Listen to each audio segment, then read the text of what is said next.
The most important thing in a house is a security system, and today we have eLinkSmart, a very handy and also not expensive camera that can be used wirelessly without any built-in connection and monitor your home. Let's dig into it. 3, 2, 1. So a couple of weeks ago, eLinkSmart decided to sponsor this video and send me one of their unit to review, and I was very excited because I was in need of a new camera. I didn't wanted something fancy because I wanted to put it in my garage. There is not a lot of movement, but I like to have something there to keep an eye on the stuff that I have. And sometimes without getting outside, going inside the garage, see what I have in there, what I need to get, and be able to look around, have a 360 view. And if I wanted to opt in for one popular camera that is out there, I had to pay a lot of money to have that 360 field of view, which is rotatable. So I was excited. I was like, send one to me, and they sent me one of their camera.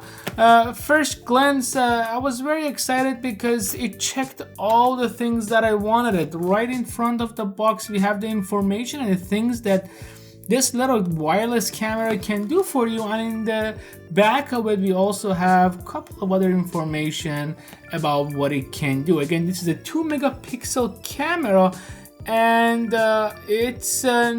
it's actually meant for a baby cam, but you could use it for other stuff too, because right in the side it says something interesting that when baby cries, it detects the voice and it just lets you know, gives you notification. So anyway, exciting. Let's open it up and let's see what we have inside. By the way, although they sponsored this video, everything that I say is my opinion, and I am not being paid to say something in their behalf. So if there is something wrong with this camera, I'll be sure to let you guys know. First thing, we have a user manual. This is pretty standard in any electronic device that you get. They'll send you the user manual, and I never go through them, but it's nice that they include it. We have a warranty card and cloud storage. Yeah, so again, you have to pay for cloud storage, but if you don't want storage, you could use it without storage or use internal memory if there is. I believe there is internal memory for this camera. So you're gonna open it up. We have the camera itself. We have a plug. This is the adapter for it. We have a stand and couple of screws, and of course silicone gel that comes with everything that you buy nowadays. So first thing first, this is the stand of it. It is quite it's not steady, it's quite flimsy, but it does the job. It's again, you're paying couple of, I believe, like 20 to 30 bucks for this. So this, don't expect to get really high quality stuff. For the money that you're paying, I think this is perfect. This does the job, so I'm happy with the stand that they provide, although I'm not going to be using the stand. And like I mentioned, without opening the package, I can see there is a slot for memory card, so you can have internal storage if you like. So we're gonna reveal the camera, and this thing doesn't look bad. This looks really nice. On the front we have a button that has a play on it. I don't know what it plays. On the back of it we have a reset button, we have an input, and we have a place for your SD card. It says TF, but I believe it's SD card. I'm not sure. Anyway, so the way it works is you could have it stand alone, or you could connect it to the stand and angle it in any way that you like if you're putting it on the wall, and basically use the screws that is provided to mount it.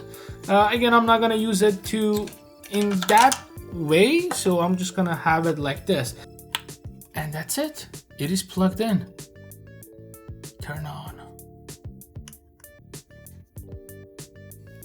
Oh, it's moving. It's stuck. Oh no, it was my finger in front of it. Okay. This is loud. Let's play the play button. Nothing happens. Okay, so it's connected. I believe there is an app that we should download for it to be able to control it. So I'm gonna go to App Store.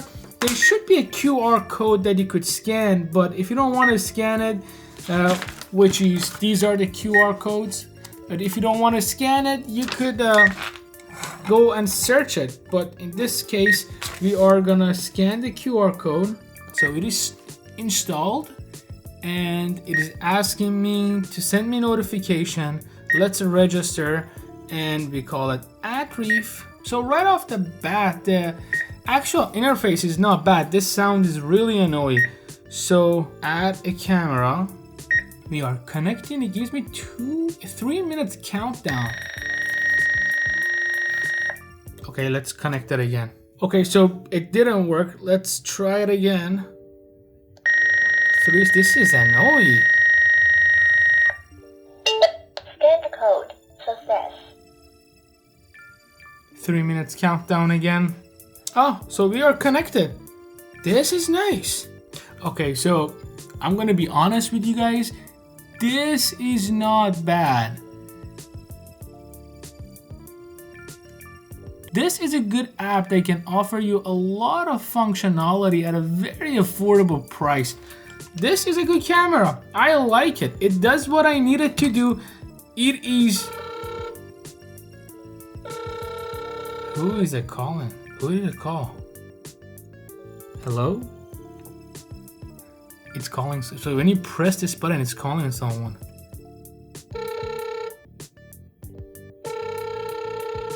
Who are you calling? Oh, so it sends me notification on my phone that somebody's calling you. Okay, I have to be honest. Let's put all this aside and let's get honest and right into it. It is a cool gadget. It's a cool device. It is cheap. It does the job and it records video at a decent quality. Is it gonna replace your Nest Cam? No. Is it gonna replace your Amazon Cam? No. Is it good quality? No, but for the price, it's not bad. I think this is good for something that you just want to throw somewhere and get access to, and then not worry about it being broken or anything happen to it. Do I recommend it? Depend on your situation. If you have something that maybe requires monitoring, for example, I used to own an aquarium, and if I had my aquarium, I would have put it in front of my aquarium to be able to look at my fish tank 24/7. The quality of the video is not bad compared to some that I have seen out there. This is a not bad of a quality. This gives out good video. Anyway, at the end, this gives out decent video. You could take picture, you could record it to your phone storage, you could record it internally, you could even record it on a cloud that they offer. Not gonna opt in for the cloud because I believe that's too much money, but it's not a bad camera. Two-way communication, you could use it in a situation. Check them out. I'm gonna leave the link down below. Let me know what you guys think of it. Do you want to spend a lot of money on this, or do you want to save up and get the Nest or the Amazon camera? As always, thank you for watching. I'll check you guys on the next one. Follow us on Facebook, Twitter, and Instagram. Click, listen, enjoy.